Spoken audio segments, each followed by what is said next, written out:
it makes sense, but also I just never really thought about it before. I knew, like, obviously they need to be made of, like, very, very strong metal. The Lochte Center in St. Petersburg is a bit more than 1,500 feet tall. That's still well, the so question tall. is if skyscrapers So today we are going to check out the answer to a question I have pondered for a little while, and I've come up with some theories. Why does America and Asia even have really tall skyscraper buildings, and in Europe we mostly don't, except for like London? If you've never seen me before in your life, I'm Diane Jennings. I'm from Ireland. I like to visit the USA and check out your stuff and things sometimes. Also, I'm on a musical journey if you want to check that out too.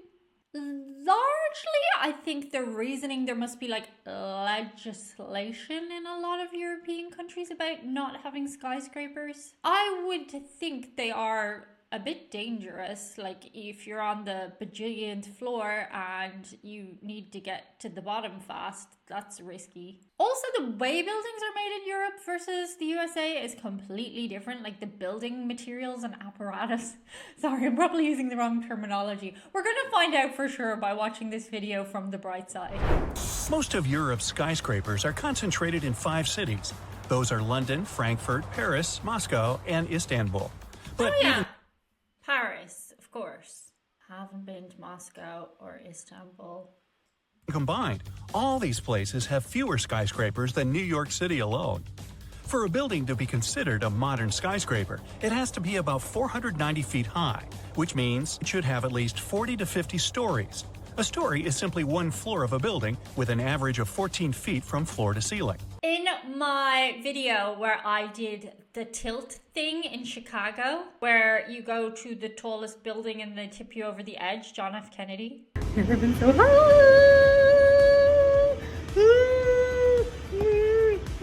I mentioned that the tallest building in Ireland does not even compare. I've been in that building. It's a speck of dust to your tall buildings. But why? Let's find out. If you had visited the U.S. just before the 1870s, you'd have found only one skyscraper. The home insurance business in Chicago was the world's first high-rise building with 10 floors. Wow! In Europe, the first skyscrapers appeared in Moscow. They were called the Seven Sisters, but they were built only in the mid-1900s. North America started to construct more and more high-rise buildings. It happened because cities were getting too populated. Every piece of land was too valuable. New York's skyline is so famous, you'd probably recognize it even if you've never been to this city before. It's the same for Paris. But could you imagine the Eiffel Tower surrounded or even blocked by skyscrapers? It would surely lose some of its magic. La Défense district is where you'll find skyscrapers in Paris. This way, they don't interfere with the romantic and touristic scenery of the city. In London, things are done a bit differently. Some of its skyscrapers have unusual shapes. One of such constructions is the Gherkin. If you get stuck in this building, you'd really be in a I've been pickle. there. Another interestingly shaped skyscraper is the Shard. There's one more nicknamed the Cheese Grater. These are not their official names, of course, but they do make sense if you look at the shape of these buildings. But it's not some random architectural concept. The reason the skyscrapers are shaped like this is not to obscure St. Paul's Cathedral. By the way, the top of this monumental construction is visible even from King Henry VIII's mound, and that's a great distance away. Anyway, there are also other sites, like the Tower of London and the Palace of Westminster. They have their own viewpoints. So, not to ruin London's skyline, it's not allowed to build anything that would block these monuments. That's nice. That is nice because it's nice to visit. Stop saying this. It's advantageous to visit these places and see the beautiful architecture for sure. And definitely something I've noticed in America is when you stop and you look around in these big cities, you do see beautiful architecture, but perhaps it's not as known prevalently as, for example, the architecture of Paris, Italy, London, because we can't see it as clearly. That's a really good point I had not thought of. Most European cities already existed when the U.S. started to build its first skyscrapers. That's why they didn't have much space to fit in giant buildings. Evenly zoned cities were the result of their steady growth throughout the years. For example, in Lisbon, there's a viewpoint in Eduardo VII Park. From that point, you can see all the park and the river.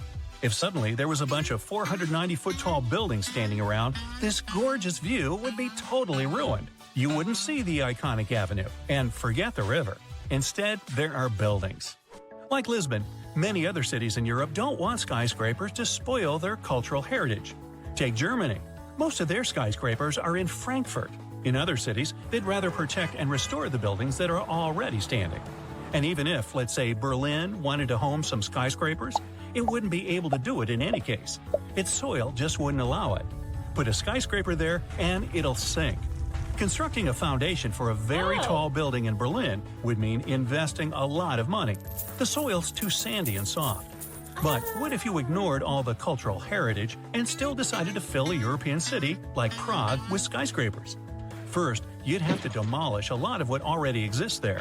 This would lead to an angry crowd of people complaining that the city they know and love is gone. Brussels has experienced this to a certain extent. There's even a term for this phenomenon: Brusselization. Simply put, it means not caring where you place new high-rise buildings. Here is fine. Oh, sprout one over there too. Hey, we could call them Brussels sprouts. Or not. But in most cases, city authorities don't want new constructions to change the historical appearance of the place. Some large European cities might even follow France's example and choose a separate district, a place just for skyscrapers. The Burj Khalifa, which is more than 2,700 feet high, is the tallest building in the world. It wasn't an easy feat to construct it. The skyscraper took 6 years to build, and folks say it was worth the effort. The construction is so tall, you can see it from 60 miles away on a clear day. The tallest building in Europe is only half that size. The Lotte Center in St. Petersburg is a bit more than 1,500 feet tall. That's still well, the so question tall. is, if skyscrapers are so tall, why don't they get knocked over by wind? Their structure, from the very foundation to the highest point of the building, is the answer. Take the Burj Khalifa, please. The soil where the skyscraper is built isn't ideal. So, beneath the 110,000-ton concrete foundation of this massive construction, there are 192 piles driven to a depth of more than 160 feet. Thanks to the friction between the concrete and soil, these piles don't move at all, creating a solid foundation. I mean, it makes sense, but also I just never really thought about it before. I knew, like, obviously they need to be made of, like, very, very strong metal, the structure. But I hadn't really given much thought to the foundation, which obviously is important because we've all seen, like, lampposts tipple out of the ground when they have been hit by, like, strong weather things and stuff. And you see the concrete from underneath. So it makes sense that but I just didn't think they went that far down. That's wild. But most skyscrapers are built on bedrock because it barely shifts. Their frames are made of steel. If you looked at a skyscraper without its external structure, all you'd see would be a bunch of steel beams. The taller the building, the more the winds affect it. Taming them is one of the biggest challenges skyscrapers have to tackle. Imagine you're on one of the top floors of a skyscraper. Suddenly, a strong gust of wind hits the building. The entire construction starts wobbling, and you can feel it even inside. Okay, this is really interesting. I saw a video of a crowd in a concert, I think it was, and they were on the upper tier and they were like jumping up and down and the thing was bouncing. And people in the comments were saying actually it was good that it was bouncing because it was built to bounce. I'm not using the correct terminology, but I would imagine like skyscrapers would also have to be like movable, malleable in a way, because inevitably they're going to be like put under immense pressure. You might even get knocked over if you don't grab onto something. To avoid such a situation, most skyscrapers have a pendulum-like structure inside. It absorbs some of the wind's force. This thing is called a tuned mass damper. The mechanism acts as a counterweight. When the skyscraper gets hit by the wind, it's the tuned mass damper that moves instead of the building. Some high-rise constructions don't need this pendulum. The Shard, for example, deals with the wind with the help of its tapered shape, and Shanghai Tower uses its 120-degree twist. Both skyscrapers have incredibly smart structures. That's why they don't get too wobbly when the wind hits them. The Shard doesn't have a tuned mass damper whatsoever, and the one in Shanghai Tower only serves as a tourist attraction.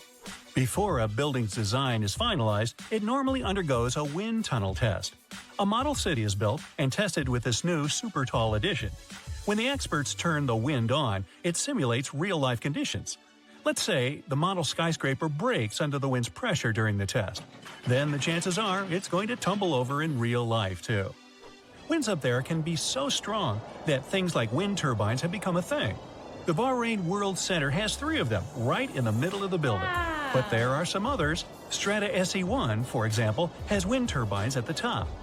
There's a phenomenon called the downdraft effect. It's accelerated winds near the skyscraper. When a powerful gust of wind hits a high-rise building, it gets pushed upward around the sides of the construction and down toward the street. That's why if you're passing by a particularly tall building on a windy day, you might have to force your way around. But let's say several square-cornered skyscrapers are built next to each other. Then they're likely to channel the wind through the streets. This can create many hurricanes on especially windy days. A study once examined 100 tallest buildings that were about to be dismantled by their owners. It turned out most of them had an average lifespan of a mere 42 years. But some of them can last much longer. For example, the Temple Court I would hope so. Jesus, that's a short lifespan. building is still standing to this day. At 150 feet, it's a bit smaller than others, but it's already seen 100 winters throughout its life. Now, the first thing that comes to mind when you think of getting rid of a building is dust, debris, and deafening noise. But things aren't quite as dramatic as that for most skyscrapers. When you want it gone, you take it apart, bit by bit. This process starts from the top and goes all the way down to the bottom. Voila! The building is slowly disappearing in front of your eyes. I had no idea. I love that. I love learning new stuff. That was super interesting. What do you think, Mr. Christopher? I think you just interrupted my nap time. Is it dinner time yet? No, it's not dinner time yet. But soon. Like, I always knew there had to be a lot of things that went into putting up those buildings. Did they actually answer why we don't? Well, I guess they kind of said that it's because of the eye lines and the earth not being appropriate. Yeah, very, very interesting. I thought, like, safety would come into it a little bit, and I'm surprised it didn't. But feel free to suggest a video for me to check out below in the comments. That is where I get most of my ideas for these reactions. Shout out today to a couple of patrons. Roll up, it's the greatest crew in all the land. It's the Karmic Goals crew. Each of these people are producers to the channel. Every single one of these names make it possible for me to make videos and live my dreams. Thank you so much to each of you, and thank you of course to all of your pets. They might not contribute financially, but we just think they're really cute. Thank you! Thank you so much, guys. That's it for today. See you on the other side. Bye! Hello, little baby. Chewy's in his own little chair over here. Oops.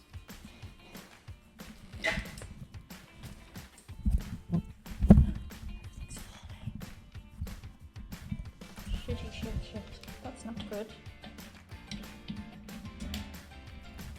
Oh, go. Ooh, look.